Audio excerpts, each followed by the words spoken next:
Practical work experience తో future ready 4 years BS program. పూర్తి వివరాలకు వెంటనే స్క్రీన్ పైన కనిపిస్తున్న నంబర్స్ కి కాల్ చేయండి.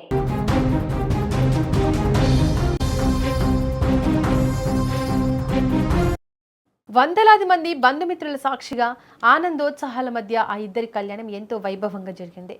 అంతా కలిసి ది పర్ఫెక్ట్ వెడ్డింగ్ అనుకున్నారు. కానీ ఆ బంధం పట్టుమని 10 గంటలైనా గడవక ముందే విధి అత్యంత క్రూరంగా ప్రవర్తించింది. కొత్త జీవితంలోకి అడుగు పెడుతున్న ఆ నూతన వధువరుల ప్రయాణం ఒక ఘోర హెలికాప్టర్ ప్రమాదంలో విషాదాంతమైంది. అమెరికాలోని జార్జియా రాష్ట్రంలో జరిగిన ఒక ప్రైవేట్ హెలికాప్టర్ ప్రమాదంలో భారతీయ సంతతికి చెందిన డెల్టా ఎయిర్లైన్స్ పైలట్ డేవ్ ఫైజీ అక్కడికక్కడే మృతి చెందారు. అతని భార్య జెస్సీ తీవ్ర గాయాలతో ప్రాణాలతో బయటపడింది. ప్రమాదంలో హెలికాప్టర్ నడుపుతున్న ప్రధాన పైలట్ కూడా మృతి చెందారు.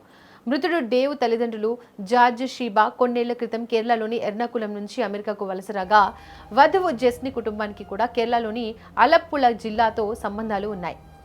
డాసన్విల్లే పరిసరాల్లోని ది రివెరే వెడ్డింగ్ హాల్లో డేవ్ డెస్నీల వివాహం ఘనంగా జరిగింది. రాత్రి 9:30 ప్రాంతంలో వేడుకలు ముగిశాక ఈ కొత్త జంట అట్లాంటా డౌన్ టౌన్లోని ఒక హోటల్కు వెళ్లేందుకు ప్రైవేట్ హెలికాప్టర్ ఎక్కాల్సి ఉంది. అయితే అప్పటికి అక్కడ వాతావరణం పూర్తిగా మారిపోయింది. దట్టమైన పొగమంచు, భారీ వర్షం కారణంగా ముందు దారి కూడా కనిపించని పరిస్థితి నెలకొంది. తాను స్వయంగా కమర్షియల్ పైలట్ కావడంతో ఇలాంటి బ్యాడ్ వెదర్లో నేను అస్సలు ప్రయాణించను, ఇప్పట్లో టేక్ ఆఫ్ వద్దు అని డేవ్ తన తండ్రితో గట్టిగా చెప్పారు. కానీ ప్రైవేట్ హెలికాప్టర్ పైలట్ మాత్రం మనం కాస్త ఎక్కువ ఎత్తులో వెళ్దాం, ఏం కాదు అని నమ్మబలికి రాత్రి 10:30 ప్రాంతంలో రాబిన్సన్ R-66 హెలికాప్టర్ను గాల్లోకి లేపాడు.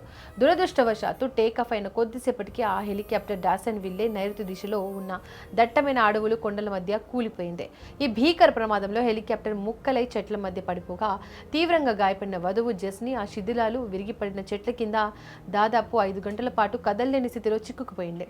ఈ భయానక నరకాన్ని గుర్తు చేసుకుంటూ జెస్నీ మామ జార్జ్ ఫైజీ కన్నీరు మున్నీరయ్యారు. ప్రమాదం జరిగిన ప్రాంతంలో కమ్యూనికేషన్ నెట్వర్క్ లేకపోవడం, రోడ్డు మార్గం సరిగా లేకపోవడంతో 6 గంటల పాటు శ్రమించి ఆఫ్ రోడ్ వాహనాల సాయంతో రెస్క్యూ టీం జెస్నీని రక్షించి ఆసుపత్రికి తరలించారు. ఆమెకు ఒళ్లంతా తీవ్రమైన గాయాలయ్యాయి. మానసికంగా ఆమె పూర్తిగా కుంగిపోయింది. ఈ ఊహించని విషాదంపై అమెరికా జాతీయ రవాణా భద్రతా బోర్డు విచారణ ప్రారంభించింది. ఏ ఇంట్లో అయితే కొన్ని గంటల క్రితం వరకు పెళ్లి బాజాలు మోగాయో అదే ఇంట్లో ఇప్పుడు శోకసంద్రం నిండింది. పెళ్లి సంబరాల్లో ఉన్న ఇరు కుటుంబాల సభ్యులు ఈ వార్త వినగానే నిశ్చేష్టులయ్యారు. అక్షింతలు వేసిన చేతులతోనే ఆ యువకుడి పాడెమోయాల్సి రావడం ఆ తల్లిదండ్రులకు ఎంతటి శోకాన్ని మిగిల్చిందో వర్ణించలేం.